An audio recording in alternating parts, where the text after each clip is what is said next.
I'm too young to be tied down, my fiancée said, calling off the wedding but keeping the ring. I sued her for the ring back, plus emotional damages. The judge made her hand it over in court. All right, Reddit, this one's a ride. My fiancée called off our wedding 2 months before the date, claimed she was too young to be tied down, then refused to give back the engagement ring. So I sued her. What happened in that courtroom was pure justice. Strap in. I'm 31 male, a custom furniture maker in Nashville. Started my business 6 years ago after apprenticing under an old craftsman who taught me everything about woodworking. The kind of stuff you can't learn from YouTube, hand-cut dovetails, traditional joinery, wood selection that comes from decades of experience. Now I run my own workshop with 2 employees, making high-end custom pieces for clients who appreciate quality over mass-produced garbage. The work is steady, pays well, and I own my equipment outright. No loans, no debt except my mortgage. Got a small house in East Nashville that I bought 3 years ago. 2 bedrooms, detached garage I converted into my personal workshop. The neighborhood's gentrifying fast, so the property value keeps climbing. Smart investment, according to my accountant. I'm not rich by any means, but I'm comfortable. Drive a paid-off truck, keep my expenses low, save aggressively. My dad lost everything in a bad business partnership when I was a kid, so I learned early that financial security doesn't happen by accident. You build it brick by brick, and you protect it like your life depends on it, because it does. My life was exactly how I wanted it. Work I loved, financial stability, good friends, and what I thought was a solid relationship heading toward marriage. That's where Qley comes in. Met Qley, 26 female, 2 years ago at a friend's wedding.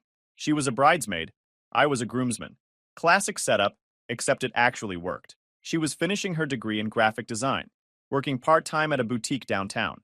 Pretty, ambitious, had this energy that made boring stuff seem interesting. Our first date turned into one of those all-night conversations where you lose track of time. She seemed genuinely interested in my work, asked smart questions about the craft, wanted to see photos of my projects. Most people's eyes glaze over when I start talking about wood grain and joinery techniques. But Qley got it. Or at least she pretended to, which was good enough. The relationship moved fast. Within 6 months, she was spending most nights at my place. Within a year, she'd basically moved in, though she kept her apartment as a studio space for her design work. I didn't mind. I liked having her around, and the house felt less empty with someone else there. Looking back, there were small signs I chose to ignore. She had expensive taste but a student budget, which meant I ended up covering most of our dates, groceries, and entertainment. When I suggested cooking at home to save money, she'd pout and say she wanted to experience life while she was young. I'd cave and take her to whatever trendy restaurant she'd found on social media. Her friends were a particular type, the kind who measured success by Instagram followers and designer labels. They'd come over and make comments about my house being cozy in that tone that really means small. One of them actually asked if I was planning to upgrade once we got married, like my house was some kind of starter model I'd outgrow. Qley would laugh it off, but she never defended me or the life I'd built. That should have told me something. She also had this habit of comparing us to other couples. Rachel's boyfriend just surprised her with a trip to New York, she'd say. Or, Jessica's engagement ring is 2 carats. Never direct criticism, just these little observations that made me feel like I was constantly coming up short. But she was beautiful, fun when she wanted to be, and I convinced myself that every relationship had its rough patches. Plus, all her friends were getting engaged, and she'd started dropping hints that she was ready for that next step. The pressure was subtle but constant. Year 2, I proposed. Did the whole traditional thing, asked her father for permission, planned a nice dinner at the restaurant where we had our first date, got down on one knee with a ring that cost me $12,000. That ring was a major purchase for me.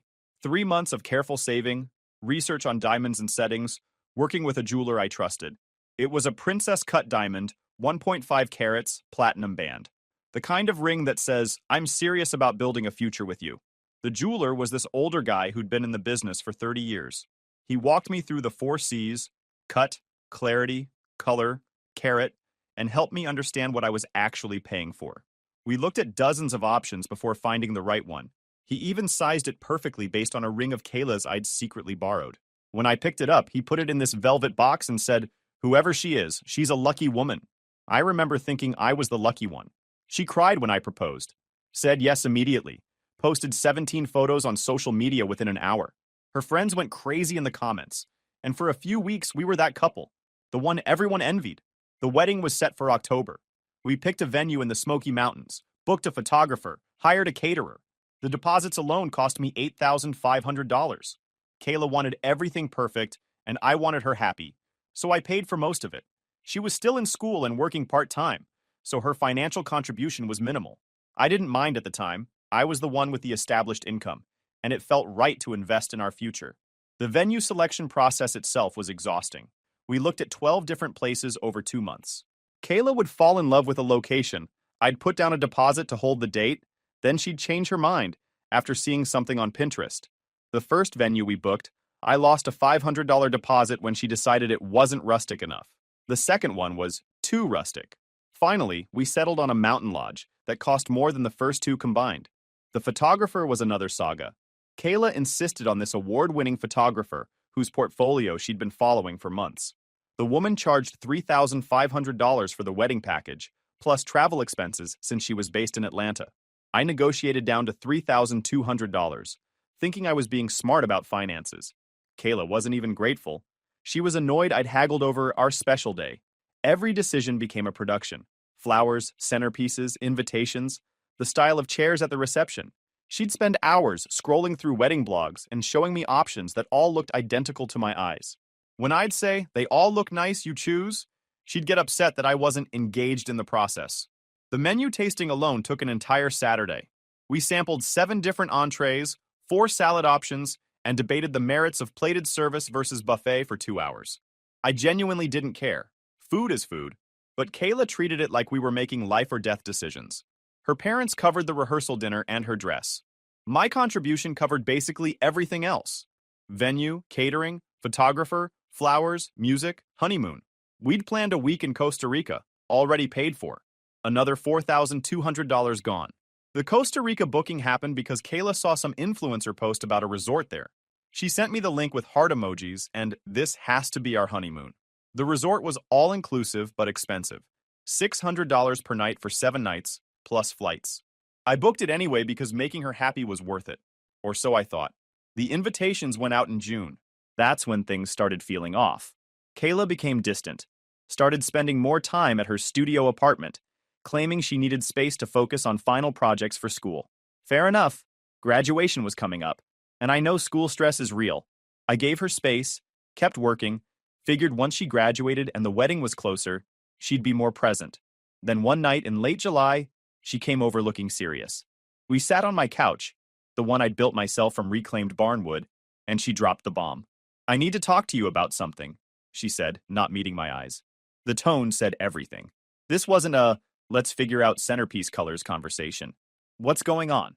I asked, already feeling my stomach drop. "I've been thinking a lot about us, about the wedding, about everything." She twisted the engagement ring on her finger. "And I think we're moving too fast." Moving too fast? Qley, we've been together for 2 years. Engaged for 6 months. I know, but I'm only 26. I haven't really experienced life yet. I went from college to this relationship, and now we're getting married. It feels like I'm missing something. I sat there processing. "What are you saying?" "I think we should call off the wedding." The words hung in the air like smoke. Call off the wedding. 2 months before the date. After all the deposits, planning, invitations already sent. "You want to postpone it?" I asked, hoping that's what she meant. "No, I want to cancel it. I'm too young to be tied down. I need time to figure out who I am before I commit to spending my life with someone. Too young to be tied down. Like I was some kind of prison sentence instead of the guy who'd supported her through school, paid most of our bills, and invested everything into building a future together. "This is really sudden," I said, trying to stay calm. "Where is this coming from?" She had this rehearsed quality to her voice. "I've been thinking about it for months. Every time I look at wedding stuff, I just feel anxious, like I'm giving up my youth before I've even lived it. Why didn't you say something earlier? Before we sent invitations? Before I paid thousands in deposits?" I thought the feeling would pass, but it hasn't. If anything, it's gotten stronger. "Months?" I focused on that word. "You felt this way for months, and you're just telling me now?" I didn't want to worry you. I kept thinking maybe it was just normal wedding jitters. Wedding jitters don't last months, Qley. That's called doubt. That's called having second thoughts. Normal people communicate those things with their partner. She looked defensive. "I'm communicating now. After I've spent $12,000, after I've planned our entire future around you, After I've told my family, my friends, my clients that I'm getting married in October? I'm sorry about the timing, but there's never a good time for this conversation. There was a good time. It was months ago when you first started feeling this way, or before I paid the venue deposit, or before we ordered invitations. Any of those times would have been better than 2 months before the wedding. She started crying. Why are you making this about money? This is about our relationship, about my feelings, and all you care about is deposits? I care about the fact that you lied to me for months while I spent money we both knew was non-refundable. I didn't lie. I just didn't know how to tell you. That's the same thing, Kayla. You knew how you felt. You chose not to tell me. That's lying by omission. I felt like I was in a bad dream. So that's it? You're just done? I'm sorry. I know this is hard, but I have to be honest about how I feel. Honest. Right. Except she'd been lying by omission for months while I paid for a wedding she apparently never wanted. Okay, I said finally. If that's how you feel, then we're done. She looked relieved, which somehow made it worse. Like she'd expected me to beg or argue. Instead, I accepted it and moved on to practicalities. I'll start canceling things tomorrow, I continued. You should move your stuff out by the end of the week. That's when she held up her hand, showing the ring. I'm keeping this, by the way. I stared at her. What? The ring. It was a gift. I'm keeping it. Kayla, that ring cost $12,000. You're calling off the wedding. You need to give it back. No, I don't. You gave it to me. It's mine now. The entitlement was staggering. She was ending our engagement, but somehow thought she deserved to keep a ring that represented a promise she was breaking. That ring was a conditional gift, I said, keeping my voice level. The condition was marriage. No marriage, no ring. That's not how it works. Once you give someone a gift, it's theirs. I looked it up. She'd looked it up, meaning she'd been planning this for a while and had already researched how to keep the ring when she pulled the trigger. Give me the ring, Kayla. No. You're really going to keep a $12,000 ring after calling off our wedding? It's not about the money. It's about principle. You gave it to me and I'm keeping it. I stood up. Get your stuff and get out. Fine, but I'm taking the ring.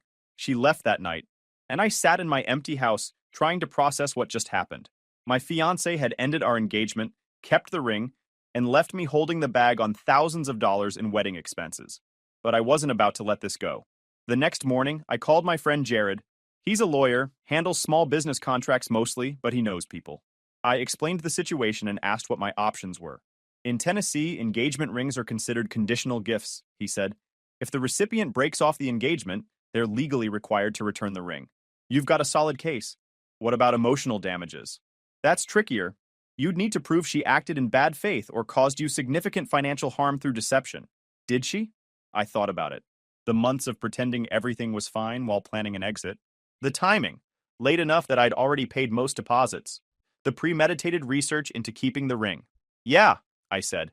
She did. Then let's build a case. Over the next week, I documented everything. Every deposit receipt, every text message about wedding planning, every email exchange with vendors. I calculated my total financial losses. Venue deposit, catering deposit, photographer, flowers, honeymoon, $12,700 in non-refundable expenses. Add the ring at $12,000, and we're looking at nearly $25,000. The documentation process was meticulous. I created a spreadsheet with every single expense, organized by date and category. Each entry included the vendor name, amount paid, date paid, and whether Kayla had been consulted or approved the expense. I found text messages from April where she'd written, "Yes, book them," about the photographer. Emails from May where she'd said the venue was absolutely perfect and we should lock it in immediately. Messages from June where she'd helped me write the deposit check for the caterer, telling me how excited she was about the menu we'd chosen. Every piece of evidence showed a woman who was fully engaged in wedding planning, enthusiastically approving expenses, and giving no indication she wanted out. Meanwhile, according to her own admission, she'd been having doubts since May or June. I also went through our joint bank account history, found dozens of transactions where I'd covered her expenses, groceries, gas, her portion of utilities, even her car insurance when she was short on cash one month.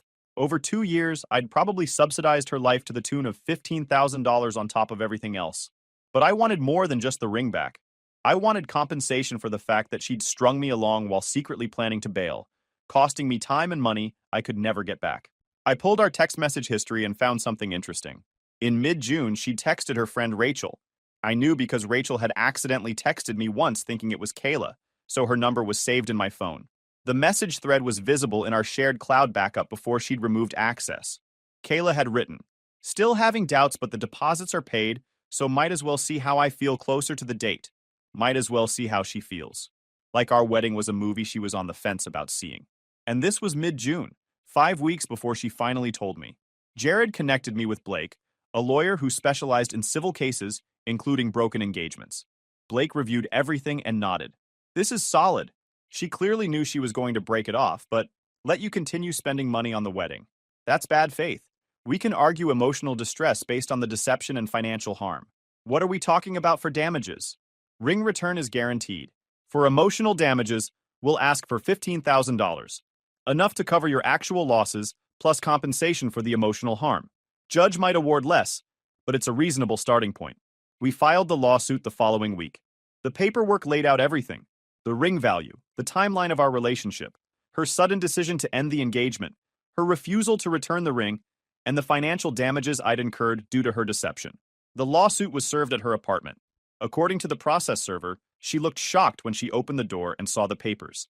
Apparently, she thought I'd just let it go. Wrong. Her reaction came fast. Within hours, I had a barrage of texts from her and her friends.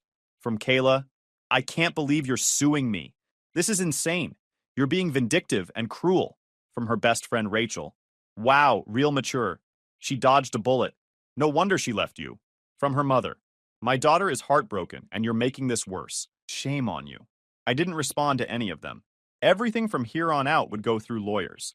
That's how you protect yourself. You stop engaging emotionally and start operating strategically. Blake advised me to document every contact attempt. They're going to try to paint you as the bad guy. Let them. It'll only help our case when we show the judge you've been professional while they've been harassing you. The harassment continued for days. Kayla's friends were relentless on social media, posting vague stuff about toxic men who can't handle rejection and guys who think they own women. Never mentioned me by name, but everyone in our social circle knew who they were talking about. Rachel posted a long Instagram story about supporting women who escape controlling relationships.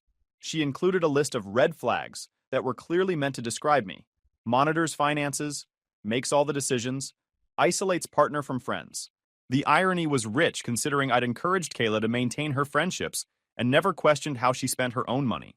Another friend, Jessica, shared an article about financial abuse in relationships with the caption, "Some men use money as a weapon." The comments were full of people agreeing about how disgusting it was when men punish women for their choices. One of Kayla's college friends even created a poll. If someone gives you a gift, is it yours to keep? With options for obviously yes, and only controlling people ask for gifts back. The results were 87% in favor of keeping gifts, which just proved most people don't understand conditional gift law. The worst part was how quickly mutual friends chose sides without asking for my perspective. People I'd known for years were suddenly treating me like a villain based entirely on Kayla's version of events. My buddy Jared sent me screenshots of a group chat I wasn't in where people were discussing what a psycho I was being. One person wrote, "Imagine suing someone you supposedly loved over a piece of jewelry." Another said, "This is why I don't trust men with money." Nobody seemed to care that she'd hidden her true feelings for months while I spent thousands on a wedding she never wanted. Nobody seemed to think that was the actual betrayal in this situation. Fine by me. Let them talk. I had receipts. Qley hired a lawyer, some guy her father's friend recommended. Her legal strategy became clear when we received her response to the lawsuit. She claimed the ring was an unconditional gift and that I was trying to punish her for exercising her right to change her mind. Her lawyer argued that engagement rings in Tennessee were subject to interpretation, that she'd acted in good faith by being honest about her feelings, and that my emotional distress claim was frivolous and vindictive. Blake just smiled when he read it. They're going to lose. Tennessee case law is crystal clear on conditional gifts, and their argument that she acted in good faith directly contradicts the timeline. She admitted to feeling this way for months while letting you spend money on the wedding. The court date was set for October. Ironically, the same month we were supposed to get married. Instead of exchanging vows, we'd be exchanging legal arguments in front of a judge. The weeks leading up to court were surprisingly calm on my end. I focused on work, took on a major commission for a custom dining set that kept me busy, and avoided anywhere I might run into Qley or her friends. My life was actually more peaceful without her in it. No drama, no wedding stress, just work and quiet evenings at home. My friends rallied around me. Jared came over most weekends, and we'd work in my shop together. He was learning woodworking as a hobby, and teaching him basic techniques kept my mind off the legal stuff. She really thought she could keep a $12,000 ring, he asked one Saturday while sanding a table leg. Apparently, some people have zero shame. The court date arrived. I showed up in a suit, one I'd actually bought for the wedding, but never got to wear. Blake met me outside the courthouse with a folder full of documentation. Remember, stay calm and professional, he advised. The judge is going to ask you direct questions. Answer honestly, don't embellish, and let the evidence speak for itself. We entered the courtroom. Qley was already there with her lawyer, sitting at the opposite table. She looked nervous, fidgeting with her phone. When she saw me, she looked away quickly. The judge entered. Older woman, probably in her 60s, with the kind of expression that said she'd seen every variety of human nonsense and had zero patience for any of it. Civil case number 2023-4782, Blake Patterson representing the plaintiff, regarding the return of an engagement ring and damages for emotional distress. Counselors, present your cases. Blake stood first. He laid out the timeline methodically. Our relationship, the proposal, the expensive ring, the wedding planning, the deposits paid, and finally Qley's decision to end the engagement while refusing to return the ring. Your Honor, Tennessee law is clear that engagement rings are conditional gifts. The condition, marriage, was not met due to the defendant's decision to break the engagement. Therefore, she is legally obligated to return the ring. He continued, pulling out documented evidence. Furthermore, the plaintiff has suffered significant financial damages due to the defendant's bad faith actions. She admitted to having doubts for months, but allowed the plaintiff to continue spending money on wedding preparations. This deception caused him to incur $12,700 in non-refundable expenses. We're seeking return of the ring plus $15,000 in damages for emotional distress and financial harm. Qley's lawyer stood up. He tried the sympathy angle. Your Honor, my client is a young woman who realized she wasn't ready for marriage. She acted courageously by being honest about her feelings, rather than going through with a wedding that would have been a mistake. The plaintiff is trying to punish her for exercising her fundamental right to change her mind about a life-altering commitment. He held up the ring. Apparently, Qley had brought it to court. This ring represents a gift freely given. My client treasures it as a symbol of a relationship that was meaningful to her, even though it ultimately didn't lead to marriage. To force her to return it would be cruel and vindictive. The judge listened without expression. Then she looked at Qley. Ms. Patterson, when did you first start having doubts about the marriage? Qley stood, looking uncomfortable. Probably around May or June. And when did you inform the plaintiff of these doubts? I told him in late July. During those 2 months between May and July, did the plaintiff continue making financial commitments toward the wedding? I guess so, yes. You guess so or you know so? He did, yes. Did you, at any point during those 2 months, suggest postponing the wedding or expressing your concerns before he made those financial commitments? Qley hesitated. No, Your Honor. The judge made a note. And when you ended the engagement, did the plaintiff ask for the ring back? Yes. And you refused? Yes, because it was a gift to me. The judge looked at the ring, then at Qley. Ms. Patterson, did you research the legal status of engagement rings before ending your engagement? Qley's face went red. I looked up some information, yes. So you knew the plaintiff would likely want the ring back? And you researched whether you'd be legally obligated to return it before you ended the engagement? I just wanted to know my rights. Your rights or your options for keeping an expensive piece of jewelry while ending the relationship? Qley's lawyer jumped in. Your Honor, my client was trying to educate herself. Counselor, I'm asking the questions here. The judge turned back to Qley. You admit you had doubts for months. Didn't communicate them? Continued to let your fiancé spend money on a wedding you were planning to cancel. Researched the ring situation. Then kept the ring when you ended things. Is that accurate? When you put it that way, I'm putting it the way the evidence shows it happened. Is my summary accurate? I didn't mean to hurt him. That's not what I asked. Is my summary of the facts accurate? Yes, Qley said quietly. The judge looked at her for a long moment, then turned to Blake. Counselor, show me the receipts for the wedding deposits. Blake presented the folder. The judge flipped through page by page, venue contract with deposit receipt, catering invoice, photographer agreement, honeymoon booking confirmation. Each one time-stamped between May and July. During the months, Qley admitted she was having doubts. $12,700 in non-refundable deposits, the judge noted, all paid by the plaintiff. Did the defendant contribute financially to these expenses? Minimal, Your Honor, Blake said. Her family covered the rehearsal dinner and her dress. Everything else was the plaintiff's responsibility. The judge set down the folder. Here's what I'm seeing. A man who was planning a future with someone he loved. A woman who lost interest but stayed quiet while he spent thousands of dollars on that future. Then she ended things and tried to keep an expensive ring in the process. She looked at Qley. Does that sound about right? Your Honor, I was confused and didn't know how to handle... You were confused, so you researched whether you could keep the ring legally before dumping your fiancé? That doesn't sound like confusion. That sounds like calculation. Qley's lawyer tried again. Your Honor, with all respect, my client's emotional state. Counselor, I've been on this bench for 23 years. I've seen every version of this case. Young woman gets an expensive ring, changes her mind, wants to keep the jewelry. I understand the emotional complexity of ending an engagement. What I don't understand is the lack of basic honesty and decency. She looked at Qley again. You're 26 years old. You want to be treated as an adult capable of making your own decisions. Fine. Adults face consequences for their decisions. You decided to end this engagement.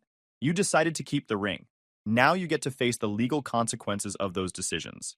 The judge reviewed her notes one more time, then delivered the ruling. On the matter of the engagement ring, Tennessee law is unambiguous. Engagement rings are conditional gifts, with the condition being marriage.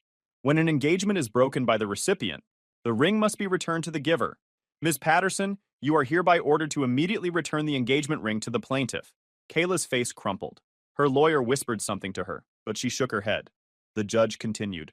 On the matter of emotional damages, the plaintiff has demonstrated that the defendant acted in bad faith. She concealed her doubts for months while allowing him to incur substantial financial obligations based on the false premise that the engagement was proceeding toward marriage. This constitutes deceptive behavior that caused measurable harm. She paused, considering. The plaintiff is seeking $15,000 in damages. Based on the documented financial losses of $12,700, plus the emotional distress caused by the defendant's deception, I'm awarding the plaintiff $13,000 in compensatory damages. This figure accounts for his actual financial losses, plus a modest amount for the emotional harm caused by the defendant's bad faith actions. She looked at Qley. Ms. Patterson, you are ordered to pay the plaintiff $13,000 within 60 days. Failure to comply will result in wage garnishment. Additionally, you are to surrender the engagement ring to the bailiff immediately, who will return it to the plaintiff before you leave this courtroom. Your Honor, please, Qley started. The ring, now. Qley slowly twisted the ring off her finger, tears streaming down her face. The bailiff walked over, and she placed it in his hand, like she was giving up a piece of her soul. The bailiff brought it to the judge, who examined it briefly before handing it to Blake. Mr. Blake, please confirm this is the ring in question. Blake looked at it, then at me. I nodded. Confirmed, Your Honor. Then this matter is concluded. The ring is returned to the plaintiff, and Ms. Patterson has 60 days to remit the awarded damages. Case dismissed. The gavel came down. Just like that, it was over. Qley sat there crying while her lawyer packed up his briefcase, looking frustrated. I stood up, took the ring from Blake, and slipped it into my pocket. It felt heavier than I remembered, probably because of everything it represented now. Not love and promises, but deception and consequences. As we walked out of the courtroom, I could hear Qley's sobs echoing behind us. Her mother had shown up and was consoling her in the hallway. I kept walking, didn't look back. Outside the courthouse, Blake clapped me on the shoulder. That went better than expected. The judge saw right through her story. What about the $13,000? She'll pay. Once the wage garnishment threat is on the table, they always pay. Her father will probably help her. But either way, you'll get your money. We shook hands, and I walked to my truck. I sat in the driver's seat for a few minutes, just processing. 2 years of my life had led to this moment. Sitting in a courthouse parking lot with an engagement ring in my pocket and a legal judgment in my favor. It wasn't how I'd imagined things ending, but it was definitely ending on my terms. The aftermath was predictable. Qley's friends went nuclear on social media, painting me as a monster who forced her to return the ring and sued her out of vindictiveness. They conveniently left out the part where she'd strung me along for months, while I paid for a wedding she never intended to have. Rachel posted, "Some men really can't handle rejection without turning it into revenge. Disgusting behavior." Another friend commented, "Taking someone to court over a ring? That's sociopath energy. She dodged a bullet. I didn't engage. Let them talk." The judge had seen the evidence and made her ruling. That was the only validation I needed. The check arrived 6 weeks later. Not from Qley directly, but from her father. There was a short note. "This clears the debt owed to you by my daughter. Please consider this matter fully resolved and do not contact our family again. Fair enough. I had no interest in contact anyway. I deposited the check, and it felt like closing a chapter. The money covered my losses and then some. The ring went into my safe. I'd sell it eventually, but not yet. For now, it was proof that standing up for yourself and refusing to be taken advantage of actually works. My life improved dramatically after everything settled. The house felt lighter without Kayla's presence. I could focus on my work without the constant background stress of wedding planning and relationship maintenance. The custom dining set I'd been working on turned out beautifully. The clients were so happy they referred me to 3 other people, and suddenly I had a wait list for commissions. Business was better than ever.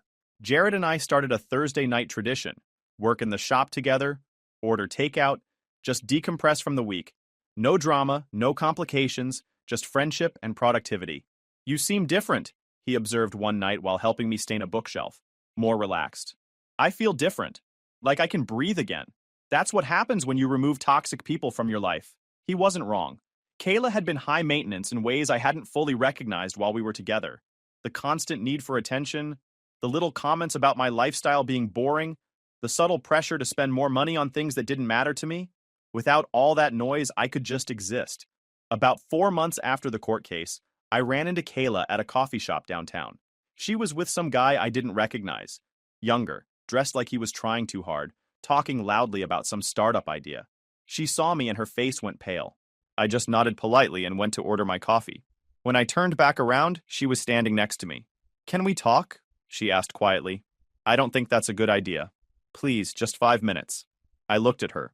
She'd lost weight, and not in a healthy way. There were circles under her eyes, and she looked exhausted. 5 minutes, I agreed. We sat at a corner table. Her new guy was watching us from across the room, trying to look unbothered but clearly curious. "I wanted to apologize," she started. "For everything.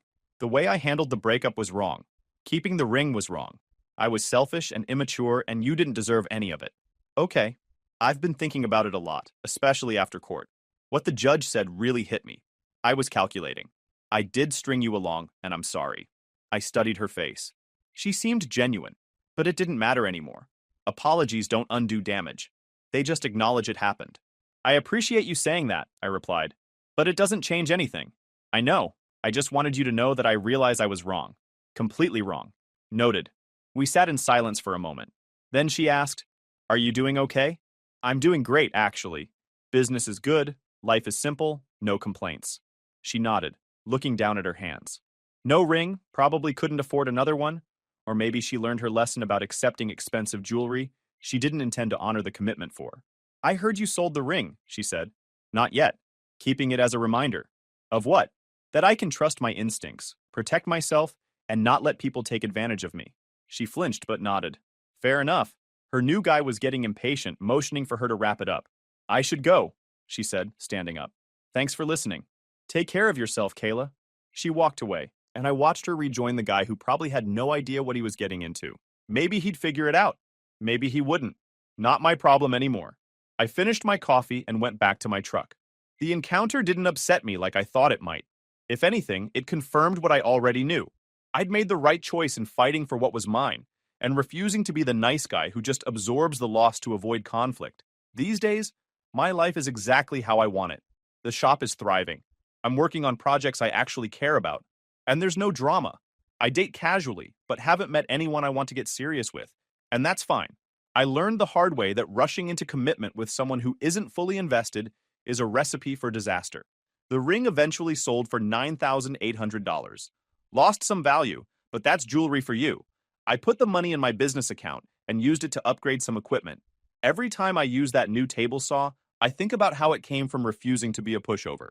Jared asked me recently if I'd ever get engaged again. "Eventually," I said, "but next time I'll know what warning signs to watch for. And I'll definitely have a clearer conversation about expectations before dropping 12 grand on a ring." He laughed. "Learned your lesson?" "Expensive lesson, but yeah.